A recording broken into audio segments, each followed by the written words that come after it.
Salut, je profite d'une petite sortie au calme pour te refaire un point et reprendre une vidéo que j'ai déjà faite sur la sécurité personnelle et la développer un petit peu.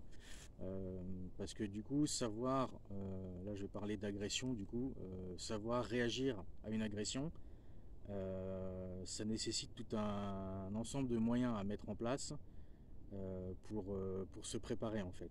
Et la question de savoir comment réagir face à une agression, on devrait plutôt se demander comment savoir réagir face à une agression. C'est pas tout à fait pareil, c'est pas la même approche.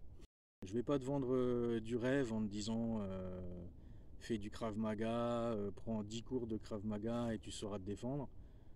Quoique fais du Krav Maga, si effectivement, mais parce que c'est vraiment bien. Mais dans ce cas, il faut compléter.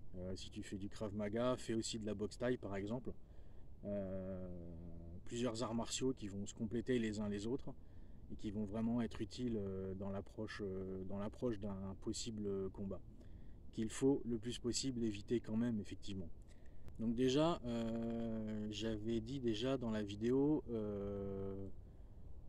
que l'attention est primordiale pour prévoir une agression ou un possible danger qui pourrait survenir. Et une des principales causes qui fait que tu verras pas le danger arriver, c'est que tu feras pas attention en fait, parce que ton attention sera captée par quelque chose comme ton téléphone, par la musique que tu as dans les oreilles si tu te balades dans la rue ou quoi. De là déjà ça va fausser toutes les perceptions, toute l'attention, et déjà un mauvais départ, du coup le danger ne sera pas perçu à temps. Pour travailler ton attention, ce que je pourrais donner comme conseil, hein, après ça reste que des conseils pour t'aider du coup, c'est par exemple quand tu rentres dans un endroit, c'est possible de t'entraîner à visualiser les risques potentiels. Quand tu rentres dans un magasin, quand tu rentres dans un véhicule, quand tu es dans la rue, faut essayer de faire des repérages de base en fait, tout le temps les mêmes, qui se font sous forme de drill. Et du coup, à force, tu t'habitueras, tu te poseras toujours les mêmes questions. Donc, par exemple, moi, quand je rentre, que ce soit dans un magasin ou si je vais même au resto avec ma femme, bon, effectivement, il y a tous mes différents métiers en tant que militaire, agent de sécurité et maintenant technicien d'installation dans la sécurité qui fait que j'ai des gestes, je ne peux pas m'empêcher de chercher les caméras, les issues de secours. Et voilà, je sais où je vais me tenir par exemple, je ne vais pas forcément choisir une table qui se trouve face à une baie vitrée. Bon après voilà, ça peut paraître un peu parano, mais c'est plein de petits gestes comme ça qui vont éviter que par exemple, sans être parano, le fait de se tenir devant une baie vitrée dans un restaurant, c'est pas forcément pour éviter une balle d'un sniper qui va te viser personnellement. Ça, il y a quand même peu de chances que ça arrive, quoique on sait jamais. Mais du coup, ça peut être par exemple une émeute qui arrive dans le coin ou une, une manifestation, et puis il y a des casseurs qui passent à ce moment-là, je sais pas, tiens une vitrine on va la défoncer, et toi tu es juste derrière, t'as pas le temps, tu prends des éclats de verre, dans la rue ça peut être un individu complètement bizarre, je sais pas, si t'attends le bus ou t'attends le train, tu as tout le monde qui attend le train à une place, à sa place qui bouge pas, et puis il y en a un qui fait des allers-retours, ça fait un peu suspect quoi, faut à force de repérer ces gens-là, tu auras acquis une certaine habitude et ce sera plus facile. Il y a autant de risques potentiels que de situations en fait. Avec un peu de pratique et d'habitude, ce qui semblait être normal deviendra au fur et à mesure peut-être un risque potentiel. Une fois que les risques ils sont visualisés, ils sont identifiés, il faut se poser maintenant il faut se poser quelques questions. Est-ce que je dois rester sur place? Est-ce que je dois m'en aller? Est-ce que je dois me préparer à une possible agression physique? En fait, voilà, plein de questions. Et du coup, tu es responsable de ce qui va suivre, en fait. Suivant les choix que tu vas faire, ça va être décisif pour l'issue de la confrontation ou non, du coup. Il vaut mieux être préparé que surpris. Dans la nature, il y a une loi qui régit le règne animal en disant que c'est la loi du plus fort. C'est pas forcément tout à fait vrai parce que tout animal peut être à différents niveaux de l'échelle du règne animal, proie ou prédateur, mais ça peut être l'un ou l'autre, mais les deux en même temps aussi. Et l'humain, du coup, c'est pareil. Notre niveau dans la société fait que on se sent forcément prédateur, mais en fait, la situation peut vite se retourner. Donc voilà, il faut être prêt. Pour ça, il faut que tu te maintiennes en bonne condition physique, que tu réactives ta vision périphérique, connais tes capacités et tes limites, et sois réaliste sur ce que tu te sens capable de faire lors d'une agression. Comment réagir face à une agression physique? Tu estimes que ta vie elle est en danger, tu peux pas fuir, tu es obligé de faire face. Qu'est-ce qui va se passer? Quelle que soit la forme d'attaque et d'arts martiaux que tu vas utiliser, le premier coup va être déterminant. Il faut que tu frappes le plus fort possible dès le premier coup, sans avoir une espèce de conscience en te disant si je tape pas très fort, le gars qui est en face il va peut-être se dire ouais bon ça vaut pas le coup, voilà. Ça va envenimer les choses, il va se sentir encore plus fort que toi et encore plus violent, et la réaction va être encore plus disproportionnée. Donc le premier coup doit être, tu dois chercher en fait le chaos technique, disons-le clairement.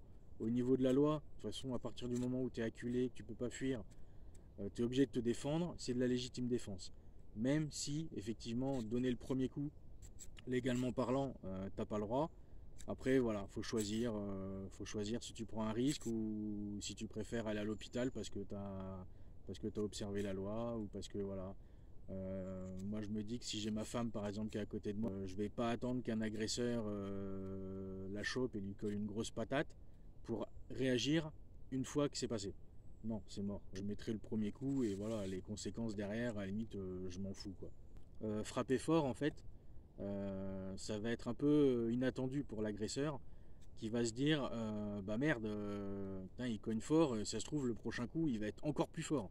Donc voilà, ça peut aussi jouer en ta faveur. Pas d'acharnement. Dès que tu peux, tu te casses, d'accord? C'est le premier truc pour éviter une confrontation, se casser. Si tu peux pas, que tu es obligé de te taper, et ben tu le fais. Mais dès que le gars, par exemple, il est par terre, voilà. Bon après, si c'est une bande, c'est un peu plus compliqué, effectivement. Savoir qu'il faut frapper fort le plus rapidement possible si la fuite n'est pas possible est une chose. Savoir le faire correctement, c'en est une autre. Pour ça, bah, les arts martiaux, les sports de combat, il n'y a rien de mieux. Il faut être entraîné à le faire en fait, même en situation d'exercice, même en situation simulée. Ça prépare le cerveau, ça prépare tout le corps à réagir et à anticiper une action éventuelle. Il faut savoir où frapper et comment frapper. Donc tout ça, voilà, ça s'apprend au travers des sports de combat, au travers des arts martiaux. Faut pratiquer pour voilà, sa survie et sa protection personnelle. Le mieux c'est de pratiquer. C'est pas inné, ça vient pas comme ça. Si tu t'es jamais bagarré, que tu subis une agression, voilà, il y a une perte de moyens, il y a tout ça et tu vas te faire niquer. Dans les combats de rue, l'expertise visuelle qui va être faite va dépendre de la façon de prévoir ce que l'adversaire va faire, avec quel calme le choix de la réponse va être donné, et comment et à quelle vitesse l'action va être réalisée. Alors tout ça, du coup, c'est du travail, hein. La vitesse avec laquelle un crochet va être bloqué et paré avec une contre-attaque, ça implique des éléments très rapides, très précis, et tout un processus psychologique et neuronal extrêmement rapide et complexe. Le regard, il commence à scanner rapidement les gestes de l'adversaire. Ensuite, il se fixe sur un indice ou plusieurs indices qui pourraient signaler l'intention de l'adversaire. Donc après, le système visuel, il va mettre tous ces indices dans un contexte de vitesse, de rapidité, de trajectoire pour évaluer les attaques possibles de l'adversaire. C'est un peu technique ce que je dis, mais bon, enfin voilà, c'est en gros, c'est pour expliquer le fonctionnement du cerveau et pour que tu puisses le travailler. Et après, bah voilà, le cerveau il génère différentes probabilités Tout ça, c'est dans un laps de temps vraiment très très court, hein.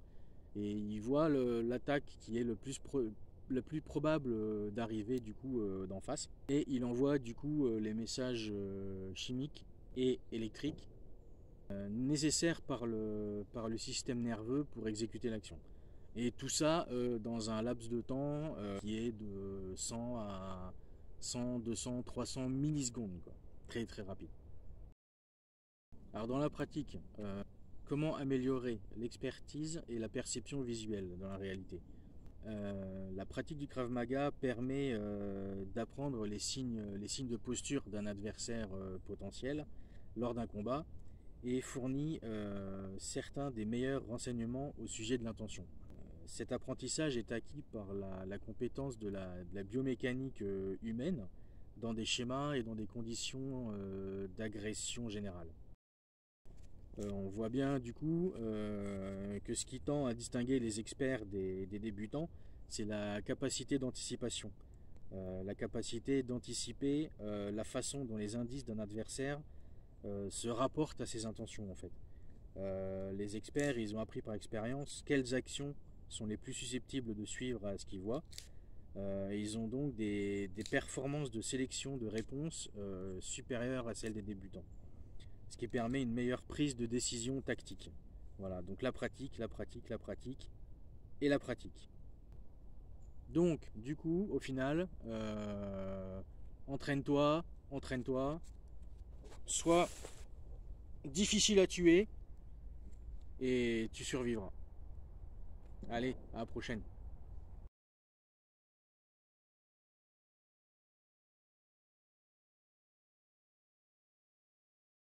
Ce qui deviendra quelque chose de... Oh putain, mais j'y arrive pas.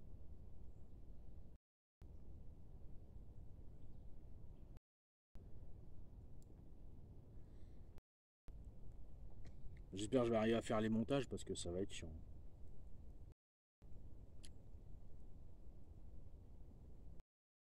Je sais pas si je peux dire niquer comme ça sur YouTube. Vas-y, vas-y. Si, vas-y, on s'en fout. Ouais, voilà. On s'en bat les couilles, on s'en bat les couilles, on s'en bat les couilles. Yeah. Ouais. Putain, le montage de ouf que ça va être.